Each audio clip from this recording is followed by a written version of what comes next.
सुनो भैया, हम एक बार आगे बोलिए। भारत माता की, भारत माता की, भारत माता की। गुड। जम्मू कश्मीर के लेफ्टिनेंट गवर्नर श्री मनोज जी सिन्हा, जम्मू कश्मीर के मुख्यमंत्री जनाब अमर अब्दुल्ला साहब, chief of army staff general Upendra ji Dwivedi, GOC C northern command lieutenant general Pratik Sharma, GOC 15 को लेफ्टिनेंट जनरल प्रशांत श्रीवास्तव और हमारी आर्म्ड फोर्सेस के सारे ऑफिसर्स और मेरे बहादुर जवानों, सबसे पहले आतंकवाद और आतंकवादियों से लड़ते हुए हमारे जिन बहादुर जवानों ने अपनी शहादत दी है, उनकी शहादत को मैं नमन करता हूं, उनकी मैं स्मृति को नमन करता हूं। और साथ ही पहलगाम में जो निर्दोष नागरिक आतंकवादियों के द्वारा मारे गए हैं, उनकी भी स्मृति को मैं नमन करता हूं। मैं हमारे घायल सैनिकों के साहस को भी नमन करता हूं और ईश्वर से यह प्रार्थना करता हूं कि वह जल्द से जल्द स्वस्थ हो जाएं। मेरे दोस्तों, इन विषम परिस्थिति में आप सबके बीच आज आकर मैं स्वयं को बहुत ही गौरवान्वित महसूस कर रहा हूं।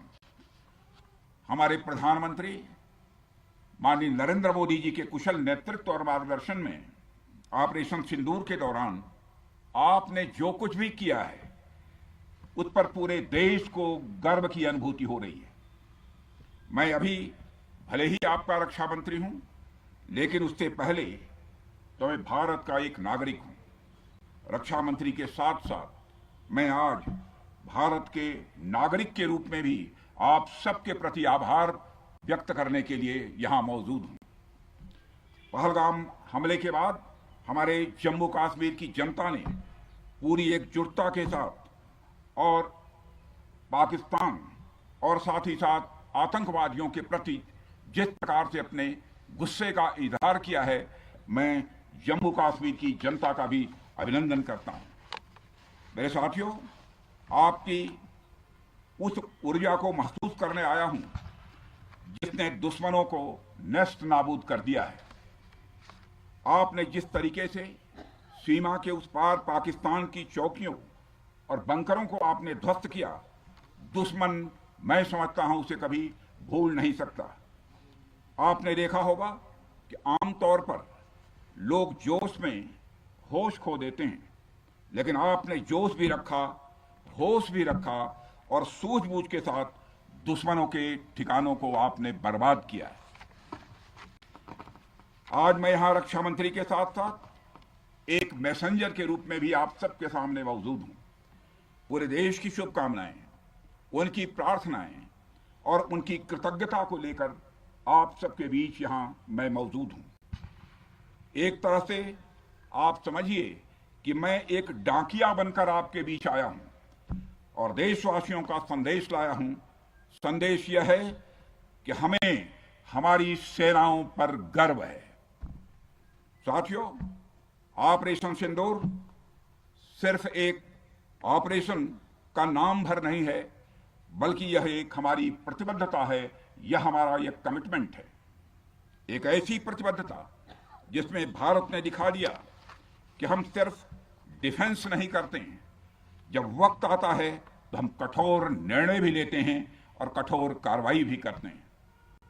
यह ऑपरेशन उस एक एक जवान की आंखों में देखा गया सपना था कि हर आतंकी ठिकाना, चाहे वह घाटियों में छुपा हो या बंकरों में दबा हो, हम वहां पहुंचेंगे और दुश्मन की छाती चीर कर हम उन आतंकी ठिकानों को खत्म करके ही हम वापस लौटेंगे। मेरे साथियों, ऑपरेशन सिंदूर आतंकवाद के खिलाफ भारत द्वारा चलाई गई अब तक के इतिहास की, मैं मानता हूं, यह सबसे बड़ी कार्रवाई है।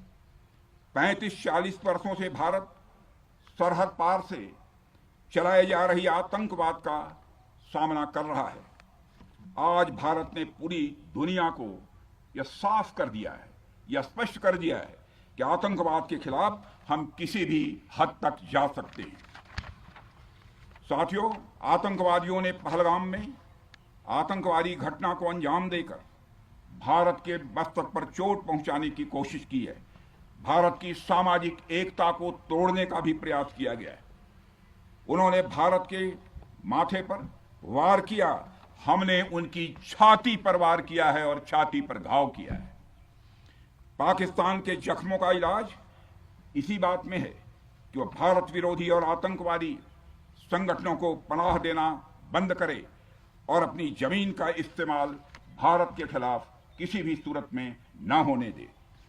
साथियों, आपको याद होगा कि लगभग 21 साल पहले स्वर्गीय अटल बिहारी वाजपेयी जी के सामने इसी पाकिस्तान ने इस्लामाबाद में डिक्लेरेशन किया था कि अब उनकी धरती से आतंकवाद एक्सपोर्ट नहीं किया जाएगा। मगर पाकिस्तान ने भारत को धोखा दिया है, पाकिस्तान ने भारत को छला है और आज भी वह धोखा दे रहा है। इसका खामियाजा अब उसको भारी कीमत करके भुगतना पड़ा है और यह कीमत, यदि आतंकवादी वारदातें चलती रही तो लगातार यह बढ़ने ही वाली है।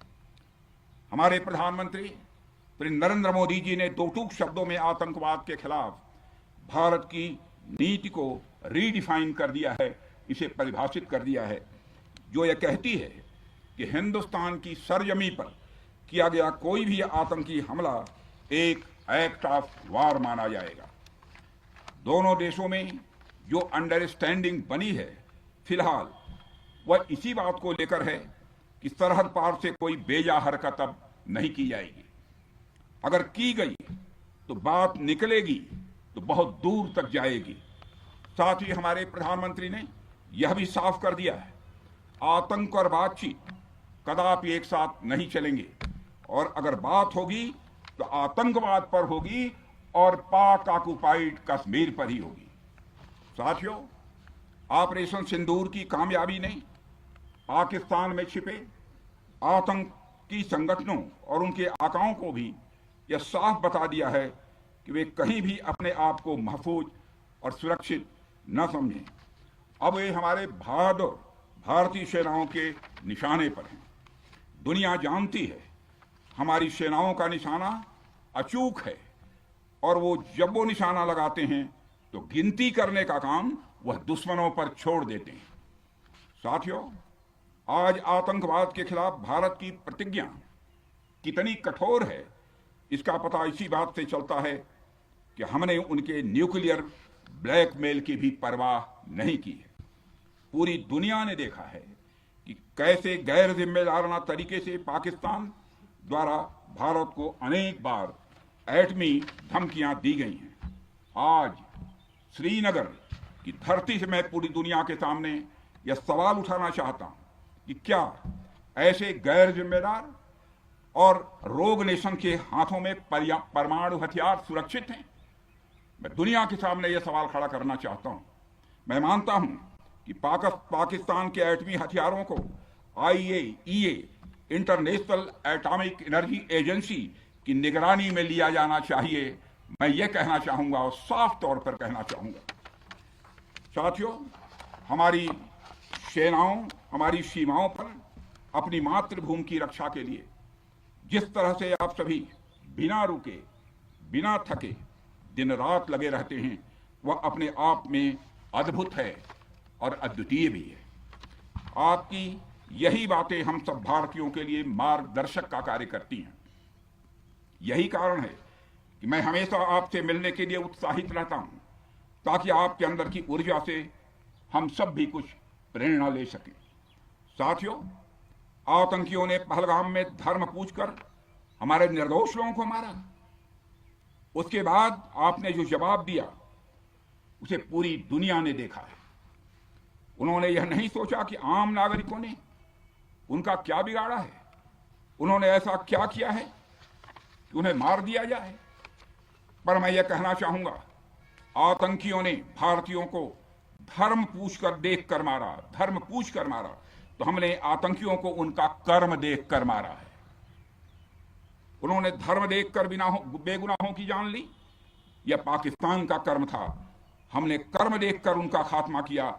यह हमारा भारतीय धर्म है। एक रक्षा मंत्री के रूप में मुझे आप सबको बेहद नजदीक से वर्षों से जानने का और समझने का अवसर मिला है। मैं आपके साहस और पराक्रम को तो जानता ही हूं, साथ ही साथ पहलगाम जैसी घटना के प्रति आपके गुस्से को भी मैं अच्छी तरह जानता हूं। साथियों, मुझे पता है कि पहलगाम के बाद आपके अंदर गुस्सा था, पूरे देश के अंदर गुस्सा था। मुझे पता है कैसा महसूस होता है जब धमनियों में बह रहा रक्त बेकाबू होने लगे। और मुझे इस बात की खुशी भी है कि आपने अपने गुस्से को सही दिशा देते हुए बड़ी बहादुरी और सूझबूझ के साथ पहलगाम का बदला लिया है। रही बात पाकिस्तान की, तो उसकी बात ही क्या करूं आपसे। वह देश तो मांगते मांगते अपनी जहालत से एक ऐसी हालात में आ गया है कि उसके बारे में यह भी कहा जा सकता है कि पाकिस्तान जहां भी खड़ा होता है वहीं से मांगने वालों की लाइन प्रारंभ हो जाती है। अभी आपने सुना ही होगा कैसे वह फिर एक बार इंटरनेशनल मॉनेटरी फंड IMF के पास कर्ज मांगने गया। वहीं दूसरी तरफ हमारा देश है कि हम आज उन देशों की श्रेणी में आते हैं जो IMF को फंड देते हैं ताकि IMF गरीब देशों को कर्ज दे सके। ऐसी स्थिति में हमारा यह भारत है। रामचरितमानस में स्वामी तुलसीदास जी ने लिखा है, जहां सुमतितः संपत्ति नाना, जहां कुमतितः विपत्ति निदाना।